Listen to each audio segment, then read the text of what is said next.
Instagram, comment allez-vous aujourd'hui? Bienvenue à mon 298e jour d'interview de femmes merveilleuses. J'espère que vous allez bien. Hélène Fourcade, life coach, experte en résilience pour vous accueillir. Voilà, j'ai donné quelques instants à Instagram pour vous prévenir que je suis en live et je vois que vous êtes ici présent. Coucou Julie, coucou Natacha, bienvenue. Alors aujourd'hui justement, je vais accueillir Natacha, mon invitée du jour, avec qui nous allons parler environ 20 minutes, durant lesquelles on va parler de elle, de qui elle en est arrivée là.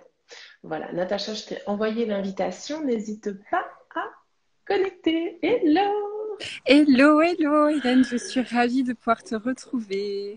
Moi aussi, merci d'avoir accepté de participer à mon 365 jours d'interview, Natacha, et ainsi de me permettre de te découvrir aujourd'hui. Parce que oui, nous ne nous connaissons pas Oui, encore. effectivement. Mais c'est ça qui est bien, la spontanéité.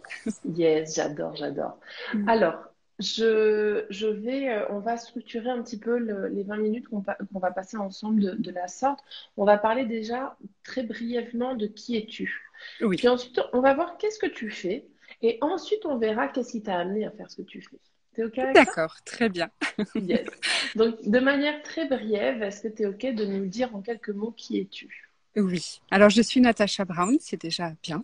Voilà. Je Yes. suis. Yes. Donc, je suis maman de 2 enfants, de 2 garçons. J'habite dans le sud et je suis sophrologue, une sophrologue passionnée en reconversion depuis 4 ans. Waouh, super, merci. Et alors, on va aller justement sur ce métier de sophrologue que tu exerces aujourd'hui. Qu'est-ce que c'est? Qu'est-ce que tu proposes? Comment est-ce que tu l'exerces? Raconte-nous là maintenant dans les détails. Très bien. Alors, comment je l'exerce? La sophrologie, je l'exerce en accompagnement pluridisciplinaire. Ok. C'est une conviction pour moi, parce que ça a été très bénéfique pour ma part et pour ma reconstruction. Et au lieu d'orienter les personnes qui en ont besoin vers différents accompagnants, coachs ou thérapeutes. Du coup, j'ai tout regroupé. Donc, on travaille à 4. Donc, sur Ah, la sphère émotionnelle avec la sophrologie principalement, la sphère physique avec un coach de pilates ou un coach sportif au choix, et aussi sur l'énergétique avec le laoshi et les massages thaïlandais. yes, Voilà. j'adore. C'est là, vous combinez à vous trois, du coup. Vous êtes quatre ou trois? On est 4, oui. Vous êtes quatre. Mais vous faites donc corps, esprit C'est ça. Et l'équilibre, du coup, entre énergétique les deux. et Et l'équilibre. l'énergétique qui est très important aussi. Oui, Hmm. tout à fait. Génial. Et alors, qu'est-ce que vous proposez ou qu'est-ce que tu proposes du coup de ta partie à toi? Oui. Et Alors, tu peux parler de ta partie à toi et de celle des autres, hein, c'est OK. oui, bien sûr, bien sûr. Alors, je suis convaincue qu'il faille créer l'équilibre dans toutes ces sphères pour vraiment Mhm. trouver un soi aligné. Et Mhm. donc, en sophrologie, je travaille justement sur le fait de prendre conscience, d'avoir conscience. Voilà. Ouais.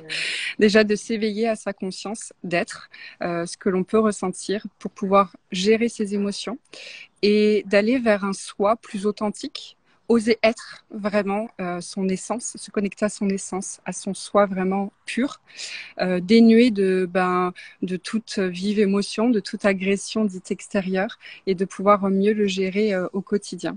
Et cet équilibre s'acquiert à travers les techniques de la sophrologie. Et j'applique le sophro-coaching parce que le coaching est associé à la sophrologie parce que derrière, pour stimuler justement cette motivation, et j'appelle le coaching parce qu'il y a vraiment un suivi. Parce que pour moi, pour avoir une intégration psychique, dans la conscience, même physique, il faut de la répétition viventielle. Donc, je tiens à avoir ce suivi. Donc, voilà, c'est pour ça que je le nomme sophro-coaching. Voilà. J'ai une question justement par rapport à la sophro, j'en ai jamais faite, donc je sais pas du tout. Ce sont plutôt, d'habitude, ce sont des séances à l'unité ou justement il y a Ouais, un suivi? Ah, c'est à ouais. l'unité, c'est pour ça que, d'accord, je comprends mieux. Je Voilà. savais pas du tout. Ouais. Alors, pour un accompagnement complet sur une problématique précise, en moyenne, c'est entre 6 et 10 séances. Voilà. Mhm. Après, la personne peut faire une séance de façon individuelle. Après, les résultats sont pas probants. Et c'est pour ça Ouais. qu'il y a beaucoup de personnes qui arrêtent parce qu'effectivement, avec une seule séance, on se sent détendu sur le moment, mais ça dure pas dans le temps. Et la répétition vivencielle transforme cet instant en moment et le moment se transforme dans un quotidien, mais ça, il faut une répétition. Mais en règle générale, c'est vrai que les sophrologues travaillent avec des séances individuelles. Et tiens, un exemple concret peut-être à nous partager de quelle typologie de mal-être tu peux traiter justement au travers de la sophrologie et cet accompagnement de coaching derrière? Oui. Alors, l'avantage de la sophrologie, c'est que c'est vraiment universel et ça peut travailler sur vraiment tous les maux, en dehors des pathologies lourdes, bien évidemment, mais ça peut être un complément sur la gestion émotionnelle au quotidien, même les phobies, la perte de poids, voilà, vraiment la gestion du stress. Néanmoins, je me suis spécialisée dans le burn-out, dans la gestion du burn-out professionnel et parental pour ma part. Et donc, j'expliquerai un petit peu plus tard pourquoi. Je n'anticipe pas. Je respecte le cadre. Merci. Oui, Je sais que c'est assez difficile de répondre dans cet ordre-là, non, mais mais je c'est trouve très bien. que c'est intéressant J'ai choisi cet ordre pour une raison et je trouve c'est intéressant. C'est Donc, pertinent. merci voilà, de le respecter. Et donc, juste pour en revenir à cet accompagnement donc, de sophrologie coaching, euh, tu le pratiques en présentiel, tu le pratiques en ligne. Et puis, et ma dernière question ensuite, c'est que fais-tu justement avec les autres personnes que tu as citées tout à l'heure pour travailler tout le corps? Comment est-ce que vous vous organisez? Je trouve hyper intéressant d'en parler aussi, si tu es OK avec ça. Très bien. Alors effectivement, je travaille en ligne et aussi en présentiel. J'aime beaucoup travailler en présentiel et on organise des ateliers parce que cette émulsion humaine, je trouve ça fabuleux. Et le travail de l'accompagnement en groupe, la groupéité donne une dimension tout autre à l'accompagnement dans le partage. Donc j'aime beaucoup et je tiens à ça. Donc j'ai un cabinet du côté de Nîmes parce que j'habite du côté de Nîmes et en ligne aussi parce que c'est possible, les pratiques sont possibles que ça soit dans le domaine énergétique ou dans le coaching sportif. Et comment ça s'articule avec mes consoeurs, mes copains maintenant, je peux Ouais. dire, mes partenaires. On travaille en fait vraiment en synergie. Et d'ailleurs, on s'appelle Oli Énergie. Voilà, on D'accord. a vraiment créé ce groupe et ce noyau à gérer la problématique de la personne que l'on accompagne, vraiment Ouais. sans dissonance. Ok. Et dans un ordre très précis. Donc, on commence toujours par l'énergétique pour assainir. Je dis souvent assainir le terrain. C'est comme un jardin. Voilà. Avant de Ouais. pouvoir planter les graines et laisser les fleurs pousser, il faut assainir le terrain. Donc, on rééquilibre toutes les énergies, les chakras. On se réaligne physiquement avec l'énergétique, pardon. Et ensuite, on vient travailler les émotions, on vient travailler la confiance en soi, la motivation avec le coaching sportif. On peut se reconnecter avec le pilate aussi à sa féminité. Alors ça, c'est plus particulièrement dans ma cible du burn-out et parental, parce qu'on se détache un petit peu de son corps. On se dissocie parce que il est douloureux, on n'arrive pas à gérer nos émotions.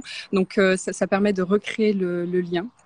Et je travaille aussi avec une massothérapeute qui fait des massages thaïlandais et qui travaille aussi sur la distanciation affective et notamment avec les enfants parce que ça permet de faire des massages par enfant et de reconnecter via le toucher cette fois-ci. Et le massage thaïlandais est tout particulier parce que c'est pas un massage cocooning, mais c'est un peu l'équivalent d'un ostéo. Voilà. Alors, elle va me disputer si je dis ça parce que ça n'a rien à voir, mais voilà, c'est pour dans les esprits, voilà. Ouais. Et pour reconnecter à son corps, parce que c'est dans l'attention que l'on prend conscience de Ouais. son corps et de la réalité vécue en fait au moment T. Voilà à peu près comment ça s'articule. Yes, super. Et alors, pour en revenir à cette dernière question, comment est-ce que tu es arrivé à faire ce que tu fais aujourd'hui? Quel est ton parcours justement? Qu'est-ce qui t'a donné envie de devenir sophrologue et coach en Oui. parallèle? Alors, ce qui m'a donné par rapport à mon parcours, donc je suis maman, j'ai été une jeune maman à 21 ans et j'ai deux garçons aujourd'hui et j'ai traversé un burn-out très silencieux parce que je m'en rendais pas compte comme toutes les personnes principalement qui vivent un burn-out et je m'en rendais pas compte du tout. J'ai mon grand qui a une atypie avec des troubles du comportement, donc ça a été très difficile pour moi déjà en étant jeune maman et de pouvoir gérer ça. Je n'arrivais pas à gérer mes émotions, j'étais pas à mon écoute. Et donc, j'ai cru que c'était un burn-out professionnel parce que j'étais en hyperactivité professionnelle, vraiment. Et tu sais, j'avais l'impression de toujours courir après quelque chose, mais de rien avoir. Et même d'ailleurs, dans le cadre de mon travail, il me disait, mais c'est pas possible, tu te lasses. Et je me lassais de tout très vite parce que je n'arrivais pas à trouver l'épanouissement. Et je pensais pouvoir le trouver dans le renouveau alors que c'était pas au bon endroit. Ouais. Et donc du coup, j'ai décidé, j'ai décidé en fait de quitter mon travail parce que je n'arrivais plus à gérer quoi que ce soit. Et donc ça a débouché vers une dépression parce que je me suis fait accompagner et en fait on m'a fait réaliser que c'était un burn-out parental et pas professionnel ce que j'étais en train de traverser. Et donc la psychologie classique, je n'ouvrirai pas le débat, mais en tout cas ça ne me correspondait pas à moi. Et donc j'ai fait appel à une sophrologue hypnotiseuse. Enfin, j'avais jamais fait ça. Et ça a été la révélation. En une séance, elle m'a reconnecté, tu sais, seulement à quoi? À mes valeurs. Quelque chose que j'avais, j'y avais jamais pensé, j'avais jamais vraiment réfléchi. Et rien que le fait, ça a été le point de départ, me reconnecter à mes valeurs. Ah, Eureka! Et ça a vraiment ouvert mes portes. Et puis j'ai décidé de moi de me former à la sophrologie. Déjà, c'était pour moi vraiment. Et puis ensuite pouvoir le transmettre parce que c'est, je pense, ma mission d'âme aujourd'hui. Yes. Ah, c'est super. En tout cas, bravo à toi pour avoir justement pu réaliser ce parcours et ces prises de conscience finalement qui t'ont amené aujourd'hui à qui tu es. Donc, Oui. merci de nous le partager. On a encore quelques minutes, hein, donc c'est pas fini. Mais quel message tu aimerais justement faire passer aux personnes qui sont présentes ou celles qui repasseront en replay? Pardon? Ça a coupé, Ah, excuse-moi. ça a coupé. Oui, je te demandais quel message tu aimerais faire passer aux personnes qui nous écoutent ou celles qui repasseront en replay. Oui, très bien. Alors le message que j'aimerais passer, c'est de prendre conscience de sa responsabilité. C'est la clé, en fait, de toute reconstruction, de toute construction, de toute élévation, peu importe le nom qu'on lui donne, d'équilibre, de développement personnel. Pourquoi, d'après moi? Parce que de prendre cette responsabilité, ça nous connecte à notre capacité, en fait, d'avoir cette influence sur nos émotions de façon positive. Les émotions, elles sont toutes temporaires. Et donc, on a cette capacité-là, même quand on a l'impression de ne pas l'avoir. Et quand on se connecte à cette responsabilité qu'on peut avoir dans toute chose que l'on peut traverser dans la vie, ça nous permet justement de pouvoir passer au-dessus, de pouvoir prendre de la hauteur. Non plus du recul, mais vraiment de la hauteur face à nos émotions et à la vie et aux événements que l'on traverse. Donc, prendre ses responsabilités, c'est pas se flageller, mais c'est de prendre conscience qu'on est capable de. Super partage en tout cas, merci de nous le rappeler, c'est top. Et alors avant que l'on se quitte, j'aime bien vous poser une dernière question qui est la suivante. Est-ce que tu serais OK de nous partager 3 personnes qui t'ont accompagné sur ce cheminement, qui t'ont inspiré à devenir qui tu es aujourd'hui et que alors en dehors de la famille et des amis, je sais Oui, que ouais. voilà, hein. On a toujours une petite pensée pour eux, mais en dehors de eux, vraiment des personnes que tu vas pouvoir venir mettre en commentaire et que on va pouvoir les regarder, consulter ce qu'ils font peut-être, parce qu'il y a peut-être des personnes qui sont sur ce cheminement et qui se posent voilà, des questions sur qui je peux regarder, qui je peux voir, voilà, quelles ont été ces inspirations que tu as eues. Oui. Alors, mes aspirations vraiment dans le domaine énergétique, ça a été Lucinda Lemonnier, qui est maître Laoshi, voilà, et qui m'ouvre encore aujourd'hui à tous les champs des possibles, à l'énergie que je peux, voilà, qu'on peut avoir et qu'on peut maîtriser, et à tout ce monde visible, mais aussi à ce monde invisible. Voilà, ces choses parfois qui nous semblent incompréhensibles, mais qu'on sait au fond de nous et qu'on bloque parfois, peu importe les raisons. Donc vraiment, c'est pour moi une personne qui m'ouvre à ce champ-là et à un moi tout autre et un moi plus grand. Et quand on se connecte à un moi plus grand, c'est un peu effrayant parce qu'on n'a pas l'habitude. Souvent, on se connecte à un moi plus petit. Oui, Donc, on a cette habitude, hein, cette fâcheuse tendance à vouloir aller vers le bas au lieu de se dire bah, allons vers le haut, quoi. Oui, voilà, effectivement, effectivement. Et donc, la deuxième personne, alors c'est pas une personne, mais c'est un bouquin que j'ai lu, Le Ouais. pouvoir illimité. Et ça a été aussi pour moi un élément déclencheur qui m'a reconnecté à ses capacités complètement au fond du trou, à pas pouvoir sortir sur mon canapé. Je suis une grande lectrice. Alors, je me suis dit, allez, on va voir Le pouvoir illimité. J'ai l'impression que j'en ai plus. Et c'est vrai que ça a été pour moi très révélateur et je le conseille à beaucoup de personnes parce que c'est Anthony. Parce que voilà, il permet avec des exemples concrets de pouvoir se dépasser et de pouvoir remonter la pente petit à petit et se reconnecter avec ses motivations. Et surtout, il connecte à notre capacité vibratoire. Voilà. Et de projection et de vivre en fait ce que l'on veut, de vivre nos souhaits. Par notre vibration, par notre corps, au lieu de les vivre uniquement par le mental pour les rendre réels en fait. Ouais. Donc ça m'a beaucoup aidé. Et la troisième personne, alors je sais qu'il faut pas dire la famille, mais je sais. Non, c'est pas qu'il faut pas dire, c'est juste que l'idée, c'est vraiment de pouvoir partager d'autres personnes Oui, qui sont sur sur ce cheminement sur ce aussi, qui chemin. peuvent aider d'autres. Bien sûr, tu peux citer ta famille, il n'y a pas d'obligation en fait, mais c'est juste, voilà, dans l'idée, c'est vraiment de pouvoir partager soit des livres, soit des conférenciers ou des coachs, des sophrologues qui t'inspirent en fait. Euh, Oui. mais vas-y, tu peux parler de ta famille. Alors, parce que pour moi, en fait, parce que tu m'as posé la question, les personnes qui t'ont permis, enfin, d'être qui tu es aujourd'hui, je pourrais dire, enfin, ma mère, parce qu'elle m'a accompagnée, parce que c'était pas évident dans ce cheminement, et elle, parce que en devenant thérapeute, je suis devenue aussi une indépendante. J'ai quitté mon boulot dans le salariat, et donc c'est pas toujours évident. On a toujours ce syndrome de l'imposteur, etc. Et donc c'est la personne en fait qui a toujours été là pour me suivre et qui est indépendante elle aussi, et pour me permettre en fait d'être là aujourd'hui devant vous avec autant de plaisir et autant de joie et autant de confiance sur l'avenir.